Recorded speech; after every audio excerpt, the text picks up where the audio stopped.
یا اللہ کے بارے میں لکھا ہے غوث اعظم رضی اللہ تعالیٰ عنہ کے احوال کے اندر یہ بات لکھی ہوئی ہے کہ سرکار غوث اعظم جب تمام علوم و فنون سے فارغ ہو گئے تو آپ نے کہا کہ میں ایسی عبادت کرنا چاہتا ہوں، اللہ سے دعا کی کہ بارے اللہ میں ایسی عبادت کرنا چاہتا ہوں کہ بس اس عبادت میں کوئی دکھاوا نہ ہو اور وہ عبادت میرے اور میرے رب کے درمیان ہو، کوئی چیز اس کو حائل نہ ہو، کوئی ڈسٹرب نہ کرے۔ روایات کے اندر ہے کہ غوث اعظم رضی اللہ تعالیٰ عنہ نے جنگلوں کا، غاروں کا، ویرانوں کا رخ کیا۔ اچھا، جنگلوں کے اندر، غاروں کے اندر رہ کر آپ رات شب بیداریاں کرتے تھے، نمازیں پڑھتے تھے، تسبیحات پڑھتے تھے۔ کئی دفعہ فرماتے ہیں کہ مجھے کھانے کے لیے جب بھوک تنگ کرے تو اور کچھ نہیں ملتا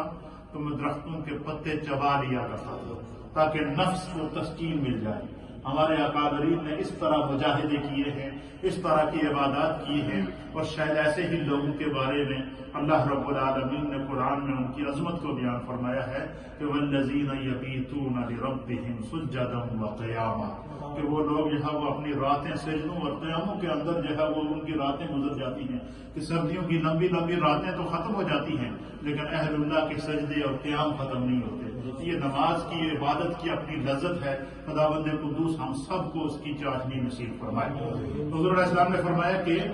ان لوگوں کے بارے میں فرمایا کہ جو لوگ رات کی تاریکیوں کے اندر المشاؤون فی المساجد فی الظلم، المشاؤون الی المساجد فی الظلم، کہ جو لوگ رات کی تاریکیوں کے اندر، اندھیرے کے اندر، ٹھنڈی راتوں کے اندر اپنے گھر سے اس نیت سے چل کر مسجد میں آتے ہیں کہ ہم جماعت سے نماز ادا کریں۔ نبی پاک فرماتے ہیں کہ ان کا یہ عمل اللہ کو اتنا پسند ہے، اتنا پسند ہے، اب آپ وہ سنیں گے تو آپ کا ایمان تازہ فرمائے گا۔ نبی پاک صلی اللہ علیہ وسلم اولئک الخوادون فی رحمت اللہ، وہ گھر سے چل کر مسجد میں نہیں آتے، یہ نہ سمجھیں، اللہ کے نزدیک ان کا یہ عمل اتنا محبوب ہے کہ نبی پاک صلی اللہ علیہ وسلم نے فرمایا کہ وہ گویا کہ اللہ کی رحمت میں غوطہ لگاتے ہیں۔ جس طرح کہ آپ لوگ جب کوئی آدمی کسی تالاب کے اندر جا کر غسل کرے، گاؤں علاقوں کے اندر تو تالاب ہوتے تھے، یہاں تو آپ کو پتا ہے کہ سوئمنگ پول بنے ہوئے ہیں جگہ جگہ، تو سوئمنگ پول یا کسی تالاب کے اندر یا کسی بڑے جو ہے وہ یہ جو مختلف جگہ پانی جمع کیا ہوتا ہے لوگوں نے، اگر بندہ اس کے اندر جب غوطہ لگاتا ہے، تیرتا ہے پانی کے اندر، تو وہ جب پانی کے اندر غوطہ لگاتا ہے تو پھر کیا ہوتا ہے، پھر جو ہے وہ پورا جسم اس کا پانی سے آلودہ۔ فرمایا کہ جو بندے رات کی تاریکیوں میں اپنے گھر سے مسجد میں جماعت کے ساتھ نماز پڑھنے کے لیے نکلتے ہیں، فرمایا کہ وہ خالی نکلتے ہی نہیں ہیں، وہ اللہ کی رحمت میں غوطہ لگاتے ہیں،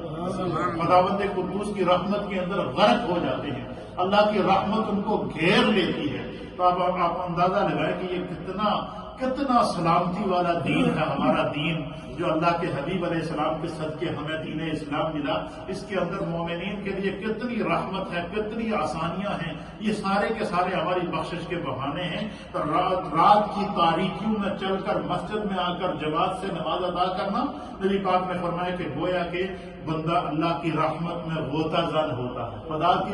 آسان ترجمہ ہے اللہ دی رحمت میں ڈوب جاتا ہے، وہ اللہ دی رحمت کے وچ فنا ہو جاتا ہے۔ تو اگر ہمیں صرف گھر سے یہاں آ کر نماز پڑھنے کے لیے ہمارا ظاہر اور باطن اللہ کی رحمت سے معمور ہو جائے، اس سے آسان کی بھی کوئی بخشش کی علامت ہے؟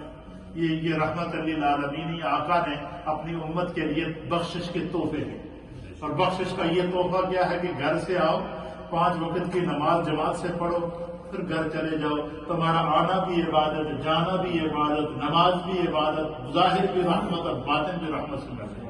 دوسری حدیث نمبر 17، وعن علی بن ابی طالب رضی اللہ تعالی عنہ، حضرت سیدنا علی المرتضی مولائے کائنات رضی اللہ تعالی عنہ، اس حدیث کے راوی ہیں حضرت مولائے کائنات سیدنا علی المرتضی، یہ اس حدیث کے راوی ہیں، اور مولائے کائنات اللہ کے حبیب علیہ الصلوۃ والسلام کے وہ لاڈلے صحابی ہیں جو داماد رسول بھی ہیں، اور جن کے بارے میں نبی اکرم صلی اللہ تعالی علیہ وسلم نے فرمایا کہ انا مدینۃ العلم وعلی بابہ، سرکار نے فرمایا کہ میں علم کا شہر ہوں اور اس شہر کا دروازہ میرا علی ہے۔ اللہ تعالیٰ مولائے کائنات کی قبر پر کروڑوں رحمت حضرت مولائے کائنات کے اندر جتنا بھی علم آپ کو نظر آ رہا ہے، فضل نظر آ رہا ہے، اور علم کے پھوٹتے ہوئے سوتے آپ کو جگہ جگہ علماء اور مشائخ اور ائمہ دین متین کی صورت میں نظر آ رہے ہیں، یہ سیدنا علی المرتضی رضی اللہ تعالی عنہ کے سینے کے اندر جو علم معرفت کا علم تھا، یہ اس کا فیضان ہے۔ اس حدیث کے راوی کون ہیں؟ مولائے کائنات ہے، وہ مولائے کائنات جن کی پرورش بھی میرے مصطفیٰ نے کی، جو ساری زندگی مصطفیٰ کریم کی صحبت میں رہے ہیں اور مصطفیٰ کریم کے داماد بھی رہے۔ اللہ تعالیٰ مولائے کائنات کی قبر پر کروڑوں رحمت نازل فرمائے۔ مولائے کائنات فرماتے ہیں کہ ان نبی صلی اللہ تعالی علیہ وآلہ وسلم کہ نبی اکرم نور مجسم جناب سید العالمین محمد الرسول اللہ صلی اللہ تعالی علیہ وآلہ وسلم نے فرمایا، قال حضور علیہ الصلوۃ والسلام نے فرمایا، الا ادلکم علی ما یکفر اللہ